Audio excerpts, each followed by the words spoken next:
All right, hello, welcome to my channel or welcome back to my channel. Today I'm going to be discussing Tom Sawyer by Mark Twain, The Adventures of Tom Sawyer, published in 1876. Now this is not going to be like a in-depth book review or anything. I'm mainly just going to talk about the uh, life of Samuel Clemens, just a quick chronology leading up to the publication of this book. It's not going to be anything major, but I really want to focus on the character of Injun Joe. So that's what this is really going to focus on predominantly, and the real life inspiration for Injun Joe. So I'm not going to hold this book up the whole time. I'm just going to read the author's note here in the preface. And here we go. Written in Hartford, Connecticut, 1876 by the author. Most of the adventures recorded in this book really occurred. One or two were experiences of my own. The rest, those of boys who were schoolmates of mine. Huck Finn is drawn from life. Tom Sawyer also, but not from an individual. He is a combination of the characteristics of three boys whom I knew, and therefore belongs to the composite order of architecture. The odd superstitions touched upon were all prevalent among children and slaves in the West at the period of this story. That is to say, 30 or 40 years ago. So he's talking about the 1840s. If this is written in 1876. So we're talking pre-Civil War Missouri. That's where this takes place. And the fictional town of St. Petersburg, which is based upon the real life town of Hannibal. Okay?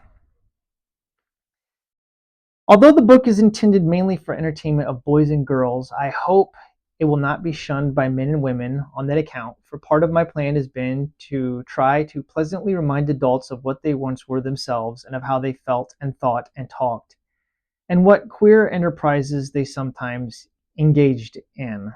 So queer, of course, there means strange. And I'm going to read a little bit from this insert from the Reader's Digest, because this is a Reader's Digest edition from 1985. This is unabridged, so this is the full novel. But there is a chronology in here. It's very nice. So I'll read from this. In 1835, Samuel Langhorne Clemens, that's Mark Twain. Mark Twain is his pen name. He was born on November 30th in Florida, Missouri. And then in 1839, his family moved to Hannibal on the Mississippi River. In 1847, John Clemens, which was Mark Twain's father, he died, and Samuel Clemens became an apprentice printer. So 1847, let's see, he would have been like what, 12 years old? It says he later begins publishing humorous articles in local newspapers, works as a printer in St. Louis, Philadelphia, and New York, and elsewhere from 1853 to 1857. So we're still like pre-Civil War, right? In 1857, he became a cub pilot on the Mississippi River and a master pilot from 1859 until river traffic closed by the American Civil War. So once hostilities broke out between the North and the South, in 1861, when the opening shots were fired on Fort Sumter, he takes off and he travels in 1861 west with his older brother, Orion, who was the newly appointed territorial secretary in Nevada, and he tried prospecting in journalism, adopting his pen name of Mark Twain in 1863. So in the middle of the American Civil War, he starts going by Mark Twain in his published works. He also publishes that year the celebrated, this was in 1865. In 1865, he published The Celebrated Jumping Frog of Calaveras County. And then in 1867, he was commissioned to write a series of articles describing a trip to Europe and the Holy Land, which were collected in 1869 as The Innocents Abroad. They were Twain's first major success. In 1870, he married his wife, Olivia, known as Livy Langdon, of Elmira, New York, and he settled in Hartford, Connecticut in 1871 and enjoyed growing popularity as the author, as an author and lecturer whose works included The Adventures of Tom Sawyer, which was published in, as I said, 1876, Life on the Mississippi, which was published in 1883, and the book I'm currently reading now, The Adventures of Huckleberry Finn, which is a sequel to The Adventures of Tom Sawyer. This was published in 1885. And I'm going to stop there with the chronology. That just kind of gives you the lead up to the publishing of these two works, kind of his background. And I'm going to transition into talking about the book itself. Now, some of the experiences in here is related to, they actually happened. Okay, so there's an incident in this book where Tom whitewashes a fence and he gets the boys, kind of like tricks them into doing it for him. That really happened. Okay, like Samuel Clemens, young age, this event, he really did bamboozle these kids into painting the fence. And then the issue of his the painkillers that Aunt Polly in this book, Aunt Polly is giving medicine to Tom, and Tom gives it to the cat. Really happened. Samuel Clemens gave the painkiller to the cat, which was named Peter. He says, quote, "Those were the cholera days of 1849. This comes from Twain's autobiography. He says, quote, "The people along the Mississippi were paralyzed with fright. Those who could run away did it. Those who couldn't flee kept themselves drenched with cholera preventives. And my mother chose Perry Davis's painkiller for me. She made me promise to take a teaspoonful every day. Originally, it was my intention to keep the promise, but at that time I didn't know as much about painkiller as I knew after my first experiment with it. The floor was not carpeted. It had cracks in it, and I fed the painkiller to the cracks with very good results. No cholera occurred down below." Upon one of these occasions, that friendly cat came waving his tail and supplicating for painkiller, which he got, and then went into those hysterics which ended with his colliding with all the furniture and finally going out of the open window and carrying the flower pots with him, just in time for my mother to arrive and look over her glasses in petrified astonishment and say, "What in the world is the matter with Peter?" Needless to say, it was Sam Clemens' mother, Jane Clemens, who was the inspiration for Aunt Polly and the Adventures of Tom Sawyer. Now, I'm not going to go into a deep dive on all the backgrounds of all the characters and everything in this novel, or even a deep dive on the novel itself.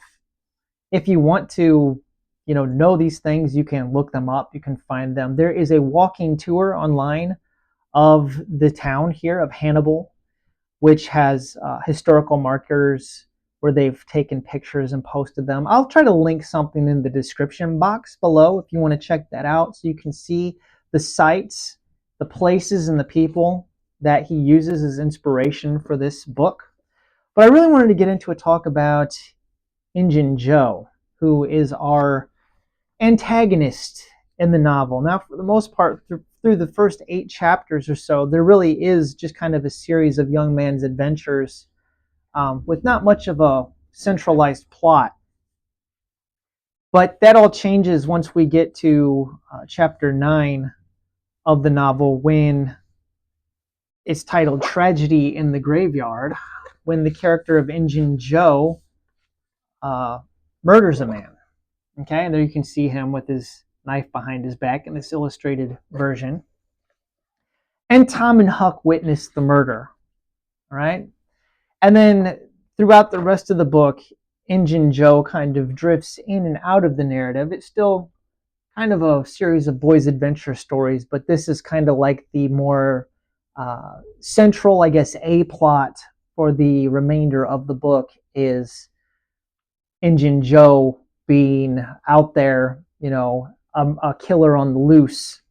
So I wanted to talk about this character of Injun Joe and the real life inspiration behind him.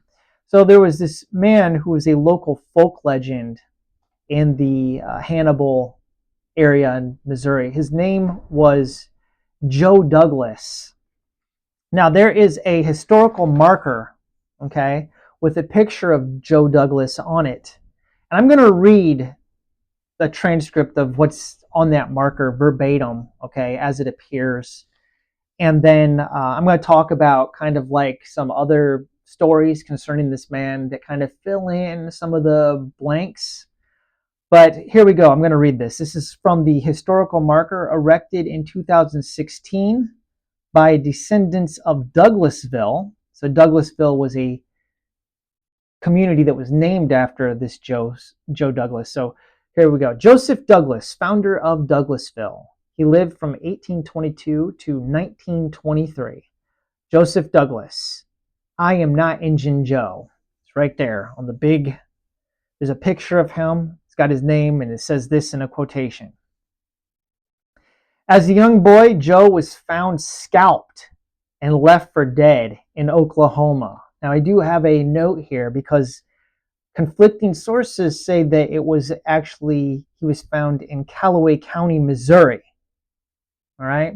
So, who knows? This is where we get into the legend, right? So, he was found scalped and left for dead in Oklahoma or in Missouri by a man named Douglas who brought him to Hannibal.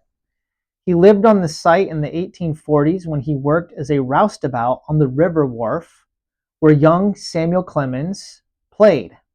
He denied the local legend that claimed he was the model of the villain Injun Joe. In Mark Twain's book, The Adventures of Tom Sawyer.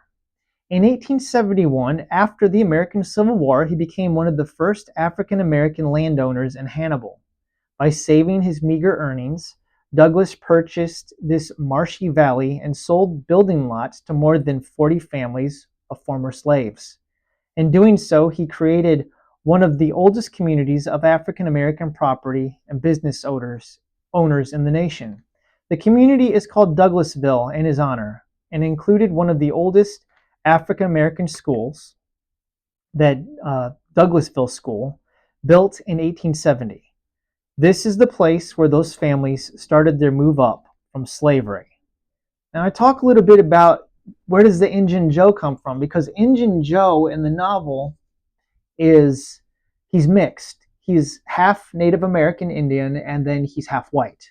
Well, Joseph Douglas was half African American and half Osage Indian from the folk legend surrounding him. We do know he had Native American ancestry. So this is from, let's see, another source. This is from his headstone at his gravesite. A lot of this information is where this is coming from. So again, Indian Joe Douglas, born 1821, suspected because we don't really know, and died September 29th, 1923, at the age of, his death certificate says 102.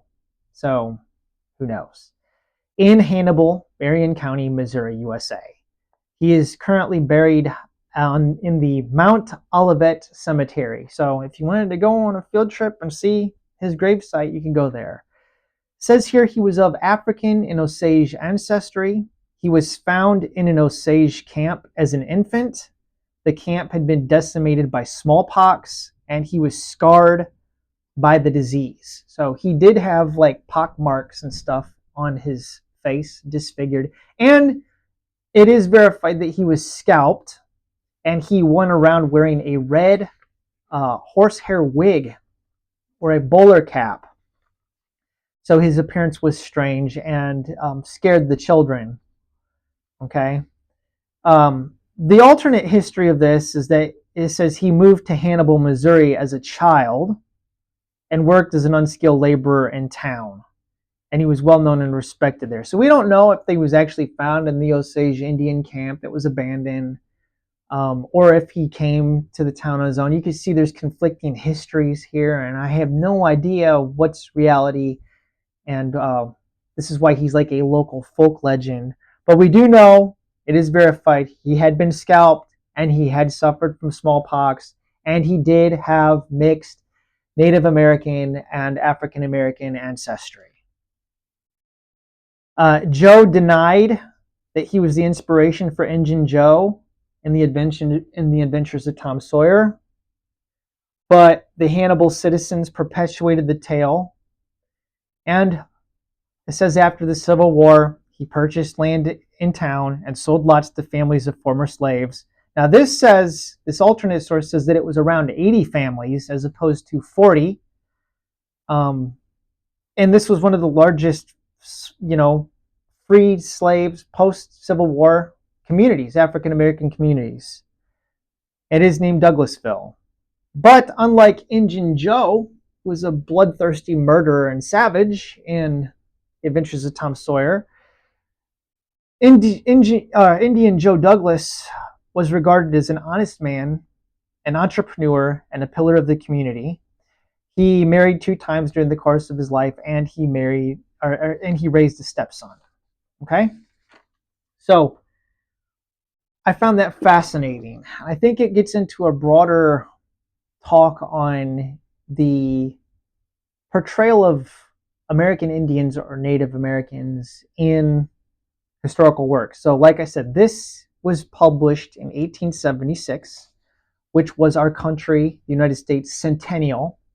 The United States had existed as a nation for 100 years, and contemporaneously in 1876 was when General George Armstrong Custer and the 7th Cavalry perished at the Battle of the Little Bighorn in a conflict in the Black Hills, Montana, fighting with a combined group of Cheyenne and Sioux Indians. So Native Americans were in the popular consciousness of the day, and I suspect that the portrayal of Injun Joe's character in this novel probably is representative of the attitudes and biases towards Native Americans at that time in American history. Case in point, I'll read an excerpt from the chapter. Which chapter is this in the book? Chapter 28 by Injun Joe. And, it's interesting because Injun Joe is going to kill the widow Douglas. All right. Well, it says here that this character's name, Injun Joe Douglas, right? Joseph Douglas, the real character, denied that he was the source of inspiration. But I mean, come on, is this the widow Douglas and Injun Joe wants to kill her? Okay. Well, he doesn't want to kill her. I'll read the excerpt here. So he says that, I tell you again, as I've told you before, I don't care for her swag. You may have it. But her husband was rough on me. Many times he was rough on me. And mainly he was the justice of the peace that juggled me for a vagrant. And that ain't all. It ain't a millionth part of it. He had me horsewhipped. Horsewhipped in front of the jail like I'm not going to use the N-word here, but it's there, with all the town looking on. Horsewhipped. You understand? He took advantage of me and died, but I'll take it out on her. Oh, don't kill her. Don't do that. Kill? Who said anything about killing? I would kill him if he was here, but not her. When you want to get revenge on a woman, you don't kill her. Bosh. You go for her looks. You slit her nostrils. You notch her ears like a sow's. So as you can see, Injun Joe is pretty terrifying character. And throughout the novel, it's blamed again and again that his savagery is due to his Indian blood. And reading this, I kind of felt reminiscent of a character from a more contemporary work of fiction, which is Lonesome Dove by Larry McMurtry, and the character of Blue Duck. So I'm not sure how much depictions of Native Americans have actually changed between 1876, when this was published, and 85 or 86, when Lonesome Dove was published. There's several sequences, well, one in particular, where Injun Joe escapes that reminded me of a scene in Lonesome Dove concerning Blue Duck. So I just thought that was interesting. Um, and maybe it leads to a broader conversation about depictions of American Indians in literature and in film. It's something that I'm contemplating a lot right now as I'm reading through Peter Causen's book, uh, The Earth is Weeping. So I guess I'm going to wrap things up here. Anyways, I will link a link below, like I said, to that walking tour so you can see the various places that Samuel Clemens is writing about. And by in no way does this mean that I did not enjoy the book. Okay, I thoroughly enjoyed this book. It's a great book. Um, I laughed out loud several times. There's a lot of wit and humor in it, and spirit of adventure, and it kind of reminded me what it was like being a kid oh so long ago, playing with my GI Joes and playing war, and all that stuff. Growing up with, you know, the adventurous spirit of a child. So long ago, but yet this book I think is timeless. Anyways, thank you for watching. Any comments, thoughts, feelings, conversations you would like to have, go ahead and give me a shout. Say what you have to say in the comments section. And until next time, have a wonderful day.